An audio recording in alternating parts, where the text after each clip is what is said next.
नमस्कार दोस्तों, स्वागत करते हैं आपका अपने यूट्यूब चैनल एडू अड्डा पर। तो आज हम करने वाले हैं भारत की सुरक्षा व्यवस्था से जुड़े हुए 30 महत्वपूर्ण सवालों को करेंगे, जो कि आपका एग्ज़ाम से स्पेशल होगा। बहुत ही मज़ेदार सवाल होने वाले हैं यह भारत की सुरक्षा व्यवस्था से जुड़े हुए।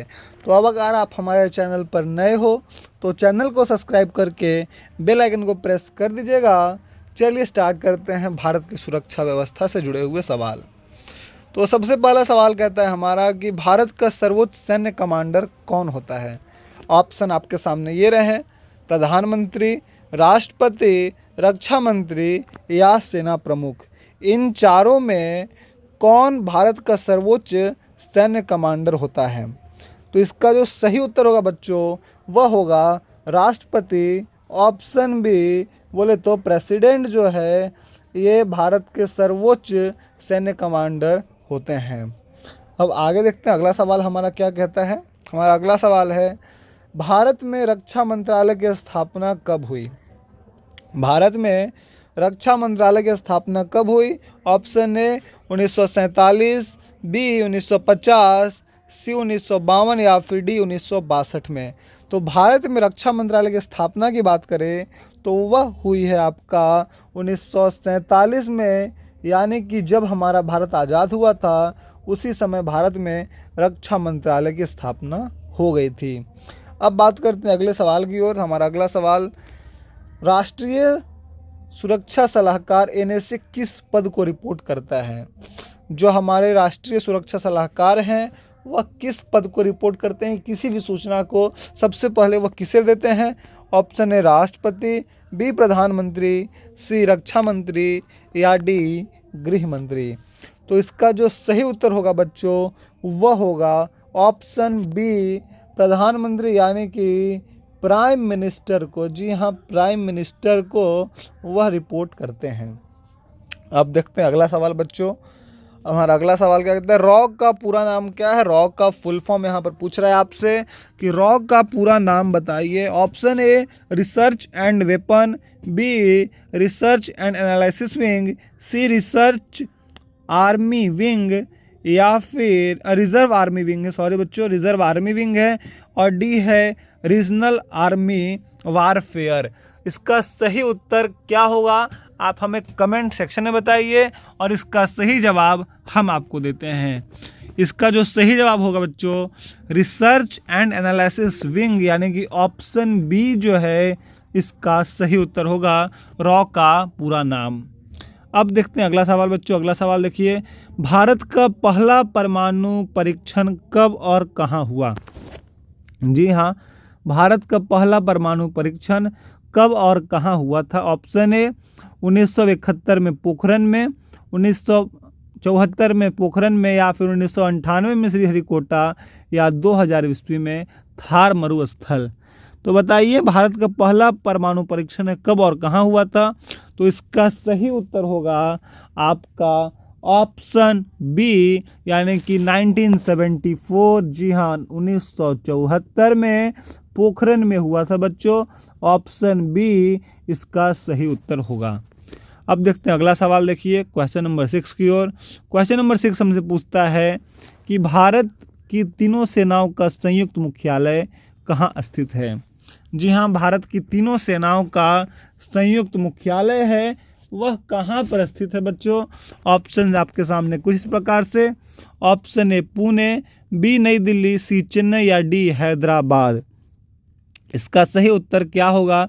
भारत की तीनों सेनाओं का संयुक्त मुख्यालय कहाँ स्थित है? तो इसका जो सही उत्तर होगा वह बच्चों होगा ऑप्शन बी, यानी कि नई दिल्ली में जो है वह तीनों सेनाओं का संयुक्त मुख्यालय है, न्यू दिल्ली में। जी हाँ, अगले सवाल की ओर देखते हैं। देखिए अगला सवाल हमसे पूछ रहा है कि सीआईएसएफ का मुख्य कार्य क्या है? सीआईएसएफ का मुख्य कार्य क्या है? ऑप्शन ए सीमाओं की सुरक्षा, उद्योगों व महत्वपूर्ण प्रतिष्ठानों की सुरक्षा, सी आंतरिक विद्रोह दबाना, या फिर डी राज्य पुलिस की सहायता। इसका सही उत्तर क्या होगा? ऑप्शन ए सीमाओं की सुरक्षा, बी उद्योगों व महत्वपूर्ण प्रतिष्ठानों की सुरक्षा, सी आंतरिक विद्रोह दबाना, या फिर डी राज्य पुलिस की सहायता। तो जो इसका सही उत्तर होगा बच्चों वह होगा उद्योगों व महत्वपूर्ण प्रतिष्ठानों की सुरक्षा करना।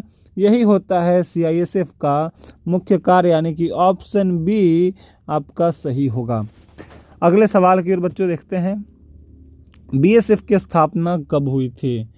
BSF की स्थापना कब हुई थी बच्चों? ऑप्शन ए 1947 में, बी 1962 में, सी 1965 या डी 1971 में। तो बच्चों बताइए BSF की स्थापना कब हुई थी?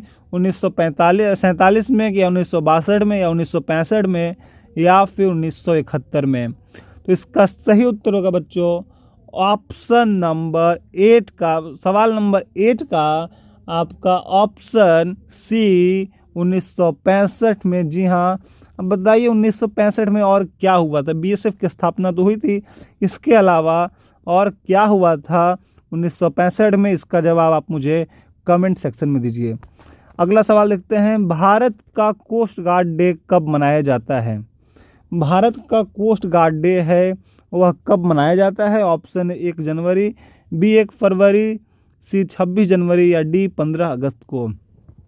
तो अगर हम बात करें भारत का कोस्ट गार्ड डे कब मनाया जाता है, तो इसका सही उत्तर होगा 1 फरवरी को। जी हाँ बच्चों, 1 फरवरी को भारत का कोस्ट गार्ड डे जो है वह मनाया जाता है। अब बात करते हैं अपने अगले सवाल की ओर। देखिए, राष्ट्रीय सुरक्षा गार्ड NSG किस वर्ष गठित हुआ? NSG जो है वह किस वर्ष गठित हुआ था? ऑप्शन ए 1980, बी 1984, सी 1988 और डी 1990 में। तो जो राष्ट्रीय सुरक्षा गार्ड NSG किस वर्ष गठित हुआ था, तो इसका सही उत्तर होगा बच्चों ऑप्शन बी 1984 में। जी हाँ बच्चों, 1984 में जो है वह NSG का गठन हुआ था। अगले सवाल की ओर, भारत का सबसे बड़ा नौसैनिक अड्डा कौन सा है? भारत का सबसे बड़ा नौसैनिक अड्डा कौन सा है? ऑप्शन ए करवार, बी मुंबई, सी कोच्चि और डी विशाखापट्टनम। बताइए भारत का सबसे बड़ा नौसैनिक अड्डा कौन सा है? ऑप्शन ए करवार, बी मुंबई, सी कोच्चि या डी विशाखापट्टनम। तो इसका जो सही उत्तर होगा बच्चों 11 नंबर सवाल का, भारत का सबसे बड़ा नौसैनिक अड्डा, तो वह करवार है। कौन सा बच्चों? करवार जो है वह भारत का सबसे बड़ा नौसैनिक अड्डा है। अब बात करते हैं अगले सवाल की ओर। देखिए अगले सवाल हमारा, रक्षा अनुसंधान एवं विकास संगठन यानी कि DRDO की स्थापना कब हुई थी?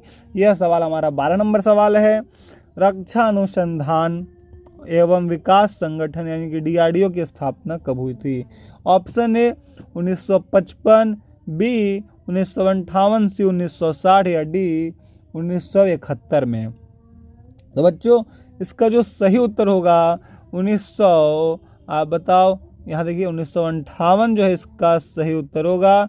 1958 में जो है रक्षा अनुसंधान एवं विकास संगठन DRDO की स्थापना हुई थी। अब बात करते हैं अगले सवाल की ओर, भारत का पहला स्वदेशी विमान वाहक पोत कौन सा है?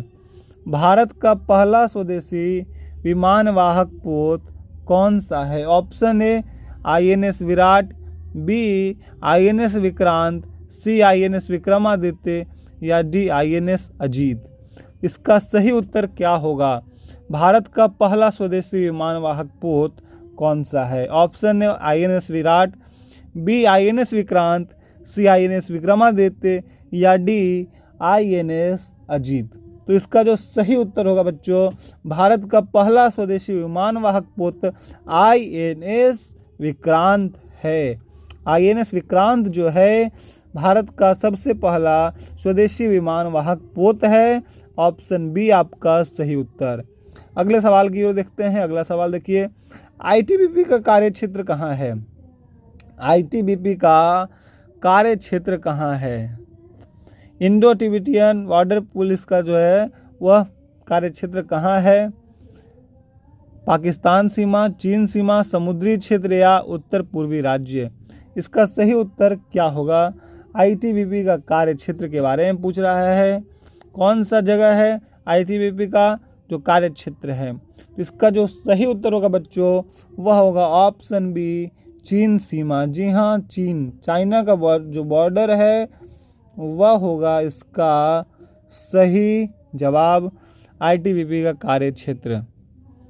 तो अगर आपको क्लासेस मज़ेदार आ रहे हैं तो वीडियो को लाइक कर दीजिएगा और वीडियो पर कमेंट भी कीजिएगा। चलिए अगले सवाल की ओर बढ़ते हैं। हमारा अगला सवाल है, राष्ट्रीय सुरक्षा गार्ड को आमतौर पर किस नाम से जाना जाता है?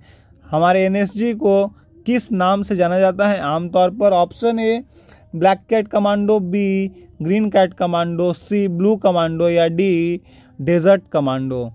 तो इसका सही उत्तर होगा बच्चों ब्लैक कैट कमांडो। जी हाँ, ब्लैक कैट कमांडो यानी कि ऑप्शन ए जो है सही उत्तर है। राष्ट्रीय सुरक्षा गार्ड एनएसजी को आमतौर पर ब्लैक कैट कमांडो के नाम से जाना जाता है। अब बढ़ते हैं अपने अगले सवाल की ओर। देखिए, भारतीय सेना का आदर्श वाक्य क्या है? भारतीय सेना का आदर्श वाक्य क्या है? ऑप्शन ए सेवा परमो धर्म, बी जय जवान जय किसान, सी निश्चय कर अपनी जीत करो या डी शौर्य और पराक्रम। तो जो भारतीय सेना का आदर्श वाक्य है वह है बच्चों सेवा परमो धर्मा, परमो और ये धर्म। जी हाँ, सेवा परमो धर्म जो है वह भारतीय सेना का आदर्श वाक्य है, यानी कि आपका ऑप्शन ए जो है वह सही उत्तर होगा बच्चों। सही उत्तर भारतीय सेना का यही है।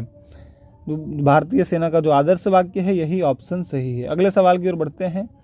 असम राइफल्स को किस नाम से जाना जाता है? असम राइफल्स को किस नाम से भी जाना जाता है? Option A north east rifles, B sentinels of the north east, C border rifles या डी ईस्ट इंडिया राइफल्स। इसका सही उत्तर क्या होगा बच्चों?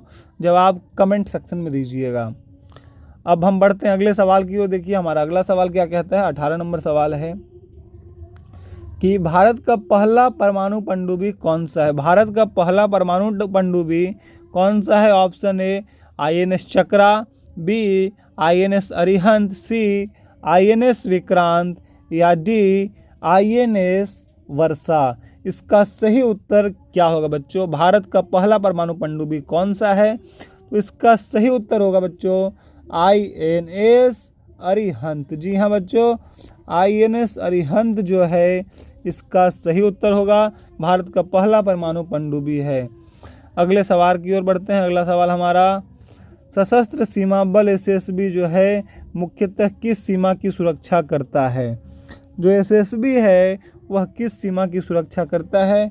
ऑप्शन ए पाकिस्तान सीमा, ऑप्शन बी नेपाल व भूटान सीमा, ऑप्शन सी चीन सीमा या डी म्यांमार सीमा। जो सशस्त्र सीमा बल है वह मुख्यतः किस सीमा की सुरक्षा करता है? ऑप्शन ए पाकिस्तान सीमा, बी नेपाल व भूटान सीमा, सी चीन सीमा या डी म्यांमार सीमा। तो इसका जो सही उत्तर होगा बच्चों वह होगा ऑप्शन बी नेपाल व भूटान। जी हाँ, नेपाल और भूटान सीमा का सुरक्षा करता है एसएसबी। अब बात करते हैं अगले सवाल की ओर। हमारा अगला सवाल है, अग्निवीर योजना किस वर्ष शुरू हुई? अग्निवीर योजना है वह किस वर्ष शुरू की गई? पहला ऑप्शन 2019, फिर 2020 या 2022 या 2023 में। बताइए बच्चों कि अग्निवीर योजना है वह किस वर्ष शुरू की गई? Option A 2019, option B 2020, option C 2022 या फिर ऑप्शन डी 2023। तो जो अगर हम बात करें अग्निवीर योजना किस वर्ष शुरू की गई बच्चों, तो वह होगा ऑप्शन सी है आपका 2022 में जो है अग्निवीर योजना की शुरुआत की गई। अब बढ़ते हैं अगला सवाल हमारा। देखिए बहुत ही अच्छा सवाल है, भारतीय वायुसेना दिवस कब मनाया जाता है? भारतीय वायुसेना दिवस कब मनाया जाता है, यानी कि इंडियन एयरफोर्स डे कब मनाया जाता है? ऑप्शन ए 26 जनवरी, बी 8 अक्टूबर, सी 4 दिसंबर या फिर डी 10 मार्च को। इसका सही उत्तर आप हमें कमेंट सेक्शन में बताइए कि भारतीय वायुसेना दिवस कब मनाया जाता है। तो मैं बता दूं, इसका सही उत्तर होगा ऑप्शन नंबर बी, यानी कि 8 अक्टूबर को आपका भारतीय वायुसेना दिवस मनाया जाता है। अब बात करते हैं अपने अगले सवाल की ओर। देखिए हमारा अगला सवाल, भारतीय नौसेना दिवस कब मनाया जाता है बच्चों। ऑप्शन ए 15 अगस्त, ऑप्शन बी 26 जनवरी, ऑप्शन सी 4 दिसंबर या फिर ऑप्शन डी 5 दिसंबर। बताइए भारतीय नौसेना दिवस कब मनाया जाता है। तो अगर हम इसका सही जवाब की बात करें, जो हम आपसे अपेक्षा रखते हैं, तो मुझे उम्मीद है कि आपने इसका जवाब जो है ऑप्शन नंबर सी यानी कि 4 दिसंबर लिखा होगा। 4 दिसंबर इसका बताया होगा, आपके माइंड में शायद 4 दिसंबर चल रहा हो। तो यही उसका सही जवाब है भारतीय नौसेना दिवस का, कि 4 दिसंबर को मनाया जाता है। अब बात करते हैं अगला सवाल हमारा। देखिए भारत के पहले रक्षा मंत्री कौन थे।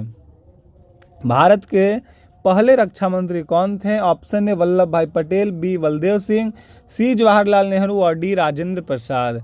बताइए भारत के पहले रक्षा मंत्री कौन थे। ऑप्शन ए वल्लभ भाई पटेल, बी बलदेव सिंह, सी जवाहरलाल नेहरू और डी राजेंद्र प्रसाद।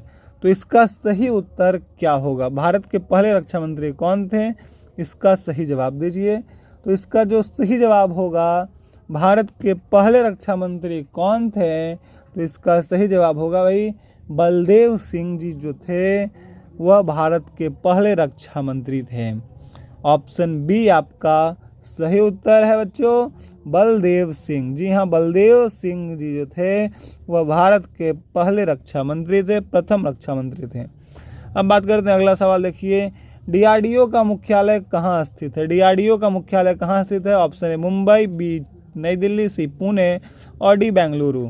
तो इसका सही जवाब हम आपसे अपेक्षा रखते हैं कि आपने इसका सही जवाब नई दिल्ली ही बताया होगा।